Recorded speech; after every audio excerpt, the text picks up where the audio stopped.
Todd with Big Head Todd and the Monsters at the Crystal Ballroom setting up while you get to do the fun stuff here in the Bing Lounge. It's really great to see you. We've had the pleasure of your company so many times, and is this your first time in the Bing? You've been through here before, right? Our new digs here. Been through here many times, yes. Through this particular venue. No, this is the first establishment, yeah. no. Yeah, but welcome. your town, yes. Yeah, and Kink too. So welcome back. That seems like the Crystal is your home away from home. That's like a really cool place to be doing a show. Yeah.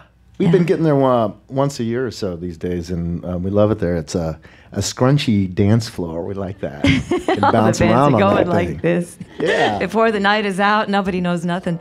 I wanted to go back actually to something that you did this past year, and it's really like going down to the crossroads. You guys toured as Big Head Blues Club with an amazing lineup, and the album 100 Years of Robert Johnson.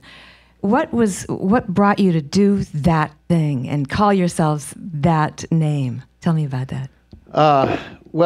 Robert Johnson turned 100, which seemed astounding that we've been into 100 years of blues and rock and roll music, but it's true. And so to kind of celebrate it, we put together a whole wish list of people that we thought would be great to commemorate him, and everybody that was on the list signed up and was psyched to do it. So I was out on the road with a 95-year-old and an 80-year-old on our bus. Hubert Sumlin, longtime guitarist for Howlin' Wolf, who passed away recently, and also David Honeyboy Edwards, who was with Robert Johnson the night he died and was an incredible blues artist in his own right. And we got to record with B.B. King and Charlie Musselwhite and a lot of wonderful people, and so it's been a real great adventure for me.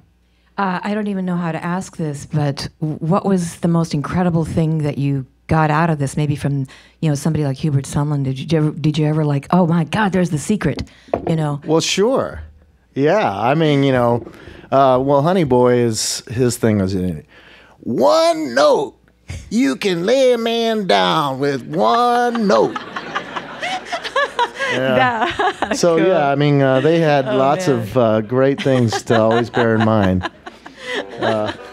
Remember that, Todd. That's right. Remember that for when you turn 100. Okay. So next Friday, you are part of the stunning lineup. You, Todd Parkmore, are going to be performing solo at the Hubert Sumlin Memorial Concert at the legendary Apollo Theater. We were talking in the green room before that it's not going to be broadcast, but surely somebody's going to have a tape going.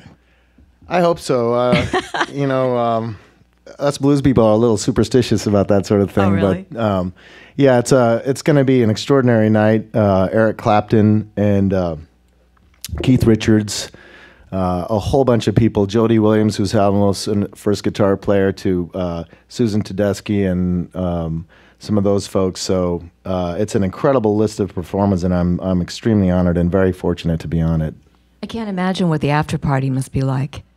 Yeah, I'll let you know how it goes. Yeah, would you tweet me, will you? Okay. Well, let's get down to what's going on here tonight. The plan is for you guys to play the entirety of Midnight Radio. That's your second album. You're doing that here tonight in Portland and also Seattle. What's up with that?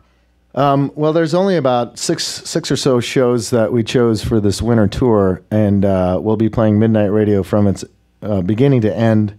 It's kind of a trendy thing. I think a lot of groups are doing this kind of thing, but not a whole lot of groups have an album that's worth listening from back to front. So that's our caveat there. But regardless, yeah, it's been enormously popular, and we're looking forward to it. We only have a couple left. So yeah, I love that you're doing that, and it's Bittersweet first appeared on that album, that's and right. And then it didn't really appear as a big giant hit until Sister Sweetly. How was it different? Was Bittersweet? Did you change it for later when it on your breakthrough record? What happened? Yeah, well, Midnight Radio was a 2-track record. It was a live board tape record. There was no overdubbing, or it was a pretty rude and crude thing. And when we were discovered by Irving Azoff at Warner Brothers, we had to do it again because he thought it was going to be our big song, and it was. And so we're glad about that. Yeah.